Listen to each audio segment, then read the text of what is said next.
Jizzax viloyatida zotdor qo'ylarni olib ketayotgan yuk mashinasi ag'darilib ketdi. Olib ketilayotgan qo'ylarning 100 ga yaqini nobud bo'lgani aytilmoqda. Jizzax viloyatining Sharof Rashidov tumani hududida yuk mashina haydovchisining boshqaruvni yo'qotishi natijasida avtomobil yo'l chetiga chiqib ag'darilgan. Oqibatda yuk avtomobilidagi 300 bosh qo'yning 100 ga yaqini nobud bo'lgan. Bu haqda Daryo manbasi xabar berdi.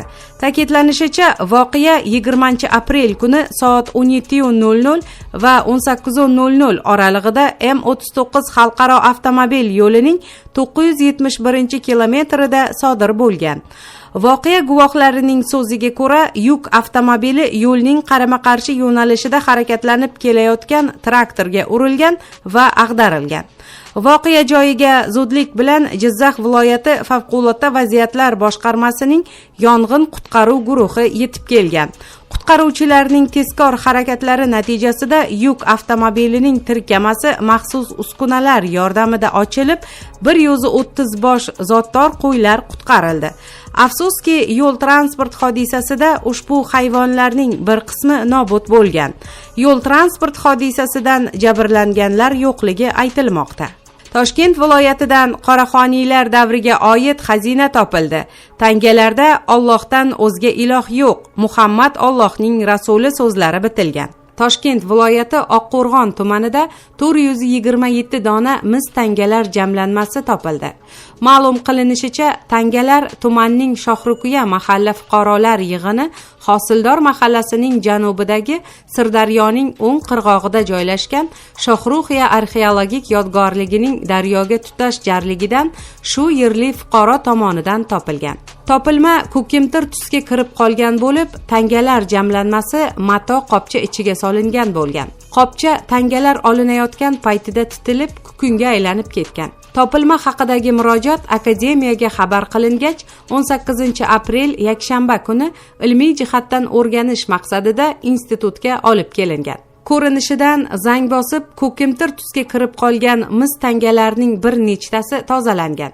O'rganishlar natijasida ularning og'irligi 4 grammdan, diametri 31-33 millimetrdan iborat ekanligi aniqlangan. Shuningdek, tangalarning har ikkala tomoniga burtma shaklda arab yozuvida matnlar bitilib, bezaklar tushirilgan.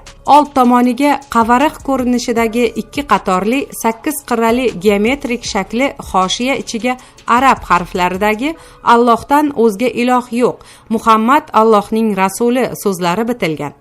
Hoshiyadan tashqarida tanganing chetiga ham aylanasiga arab harflarida so'zlar yozilgan bo'lib, ular uchib ketgani sabab nimalar yozilganini aniqlashning imkoni bo'lmagan. Tanganing orqa tomoniga ham qavariq ko'rinishda 2 qator halqa ichiga nuqtachalar tushirilgan bo'lib, hoshiya ichiga 4 tomonidan tashqariga bargsimon bezatilgan kvadratcha, ichiga esa arabiy harflarida Arslon Xoqon so'zlari bitilgan. Tanganing bu tomonidagi hoshiya tashqarisidagi arabiy harflar chekilgan yozuvlar ham o'chib ketgan.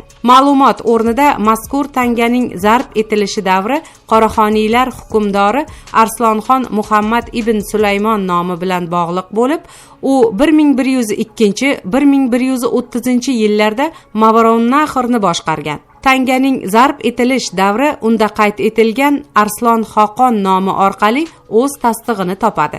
Tanganing tahlili o'sha davrda bu hukmdor Arslon Xoqon deb nomlanganini ifodalaydi. Bu ma'lumot ham tarixni oydinlashtirish uchun muhim dalil hisoblanadi.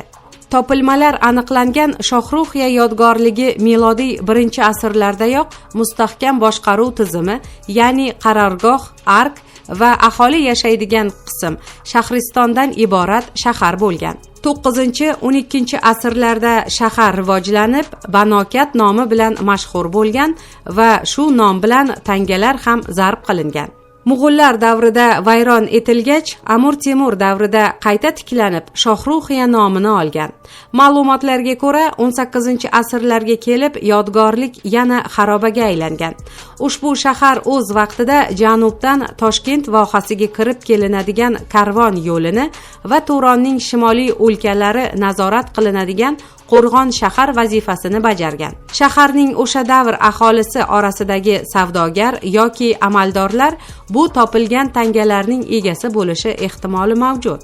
100 dan ortiq o'zbekistonlik ishlash uchun Qozog'istonga jo'natildi. Yurtdoshlarimizni xorijda bandligini ta'minlash maqsadida Tashqi mehnat migratsiyasi agentligi tomonidan ko'plab salohiyatli ish beruvchi kompaniyalar va vakolatli tashkilotlar bilan muzokaralar olib borilmoqda. Bu haqda Tashqi mehnat migratsiyasi agentligi ma'lum qildi.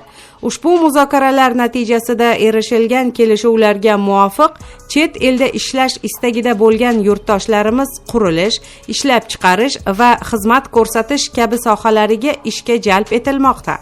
Yaqinda Qoraqalpog'iston Respublikasidan 118 nafar fuqaro Dovud Ota chegara posti orqali yirik qurilish obyektlarida belgilangan epidemiologik talablarga rioya qilgan holda ishlash uchun Qozog'iston Respublikasining Aktau shahriga tashkillashtirilgan holda jo'nab ketdi. Fuqarolarga xorijda ishlash davrida qiyin hayotiy vaziyatga tushib qolgan vaqtda huquqiy yordam ko'rsatishga yo'naltirilgan tarqatma materiallar berildi. Shahrisabzdagi Oqsaroy majmuasiga kirish pulli bo'ldi. Shahrisabz davlat muzey qo'riqxonasi bosh direktori Nabi Xushvaqov ijtimoiy tarmoqlarda Oqsaroy majmuasiga kirish uchun pul talab qilinayotgani, bu pullar qonuniy asosda olinayotganiga shubha uyg'onayotgani haqida tarqalgan xabarlarga oydinlik kiritdi. Ma'lum qilinishicha, butun dunyoda mavjud tajribaga ko'ra, Samarqand, Xiva, Buxoroda ham har bitta tarixiy yodgorlik muzey qo'riqxona tarkibiga kirgan va albatta pullik xizmat ko'rsatiladi. Sayohatchilardan tushgan pulning 50% Respublika madaniy meros departamentiga ketadi. Qolgan 50% tarixiy madaniy meros obyektlarini ta'mirlash uchun muzey qo'riqxona hisob raqamida qoladi. Ta'kidlanishicha, ushbu pullarning biror so'mini ham muzey xodimiga mukofot tarzida yoki oylik maoshiga ustama tarzida qo'shib berib bo'lmaydi. Biz ham xuddi mana shunday respublikadagi boshqa davlat muzey qo'riqxonalari kabi ishlayapmiz. O'zingiz o'ylab ko'ring. Samarqanddagi Registon, Bebixonim maqbarasi yoki Go'ri Amir daxmasiga bepul kirib bo'lmaydi-ku, deydi Nabi Xushvaqov. Xushvaqovning ta'kidlashicha, Shahrisabzda faqat muzey qo'riqxonaga kirish uchun pul to'lanadi.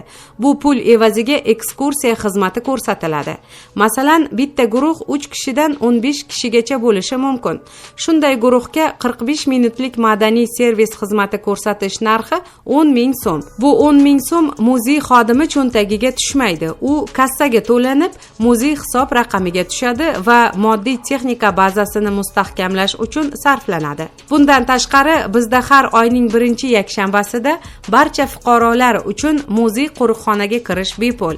Talabalar va o'quvchilar 2 ming so'm, kattalar 3 ming so'm to'lashadi xolos. Chet ellik fuqarolar 3 AQSh dollari to'lashadi, deydi muzey qo'riqxona direktori. Qayd etilishicha, Samarqand darvozasidan kirish joyida kelin-kuyovlardan Shahrisabz obodonlashtirish departamenti 152 ming so'm pul oladi. Nabi Xushvaqov bu pullar nima sababdan olinishini bilmasligini aytgan. Odatda bunday obyektlarga madaniy servis xizmati ko'rsatilishi uchun pul olinadi. Shahrisabz obodonlashtirish departamenti qanaqa madaniy servis xizmati ko'rsatyapti, buni ham bilmayman. Chunki u bizga aloqador tashkilot emas, Madaniyat vazirligiga qaramaydi. Ana shu holat ham sayohatchilarni chalg'itayapti, deya oydinlik kiritadi u.